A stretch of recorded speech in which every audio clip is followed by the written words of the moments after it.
yang hanya mendengar atau diauditu dan melihat, bukan melihat, bukan melihat. Jadi saksi yang mendengar. Dan kemudian hanya 1-2 saksi yang menyatakan melihat secara langsung. Tapi yang lain hanya mendengar. Kemudian ada 1 saksi yang sangat viral selama ini, seorang ibu Indah namanya, saksi itu, yang menyatakan bahwa ada aparat yang mengintimidasi kader dari saksi tersebut. Dan setelah kita dalami, kita tanya siapa aparat tersebut, nama siapa, tapi hanya dikatakan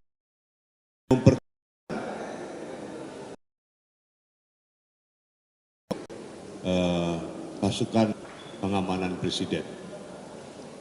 Namun tidak tahu siapa dan itu sebagai pasukan pengamanan presiden. Jadi beberapa keterangan-keterangan saksi di sini tidak mempunyai korelasi langsung dengan pokok yang dimohonkan oleh para pemohon, khususnya dalam hal ini pemohon 2. Demikian juga tidak menjelaskan relevansi apa dari keterangan saksi itu terhadap permohonan. Jadi dengan demikian kita melihat banyak permohonan atau keterangan saksi dari permohonan itu yang tidak mempunyai relevansi dan korelasi secara yuridis. Saya kira demikian, mungkin ada tambahan dari Prof. Yusril. Baik, kami sudah mendengar, menyimak, dan juga bertanya kepada para saksi yang dihadirkan pada sore hari ini.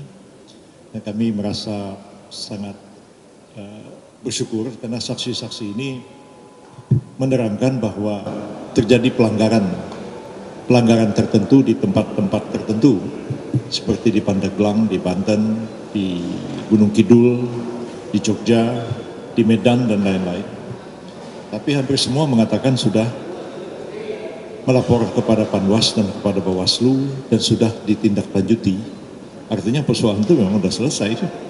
Jadi tidak bisa lagi dibawa kepada Mahkamah Konstitusi. Ada 2 mengatakan hanya melapor kepada DPC PDIP Perjuangan, tapi tidak tahu apakah DPC PDIP di tempat itu melaporkan kasus itu ke Bawaslu, ke Panwas, Bawaslu di kabupaten dan seterusnya, itu tidak mereka ketahui. Jadi kalau yang selama ini didalilkan oleh para pemohon, khususnya pemohon 2, bahwa mereka akan membuktikan terjadinya pelanggaran TSM terstruktur, sistematik, masif, dengan hanya menghadirkan 7 orang saksi, dia tidak bisa membuktikan apa-apa. Ya. Masif itu kalau di pilkada itu setengah dari kecamatan yang ada di kabupaten kota. Kalau terjadi itu, maka terbukti ada pelanggaran secara TSM. Tapi dalam kasus Pilpres, daerah pemilihannya kan 38 provinsi.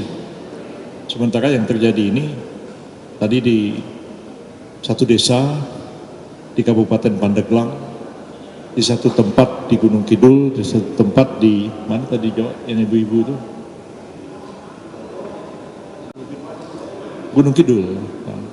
Jadi sebenarnya kalaupun itu ada, sama sekali tidak menunjukkan bahwa telah terjadi satu pelanggaran secara terstruktur, sistematik, dan masif di seluruh wilayah Indonesia. Tadi hanya ada 2 kasus, ya, satu di Pandeglang, satu di Medan. Orang memberi sembako yang, bukan sembako, beras yang ada gambar stiker Prabowo Gibran. Tapi ketika ditanya, siapa yang ngasih itu? Dia bilang, kami nggak tahu. Yang ngasih itu hanya seorang pensiunan TNI namanya Yosep. Tapi apakah dia berafiliasi dengan partai tertentu atau kalau dia adalah bagian dari tim kampanye nasional paslon tertentu, orang itu mengatakan kami juga tidak tahu. Dan satu lagi dibawa karung berasnya ke dalam, tapi dikatakan juga tidak ada janji apa-apa, harus memilih pasangan-pasangan calon tertentu. Tapi berasnya ditinggal aja di rumahnya dan dibawa ke ruang sidang ini. Jadi kalau terjadi misalnya pembagian sembako yang dikatakan terstruktur, sistematik dan masif hanya 2 kasus seperti itu, dia tidak bisa membuktikan apa-apa. Karena bukti pelanggaran TSM itu adalah bukti kuantitatif, bukan bukti kualitatif. 2 karung beras dibawa ke sidang MK ini mau digeneralisasi terjadi pelanggaran masif di seluruh Indonesia, saya kira sangat jauh dari kenyataan. Jadi kami tidak khawatir dengan saksi-saksi dan ahli yang dihadirkan. Kami tetap berkeyakinan bahwa tidak cukup bukti untuk mengatakan adanya pelanggaran TSM dalam Pilpres yang lalu. Terima kasih banyak.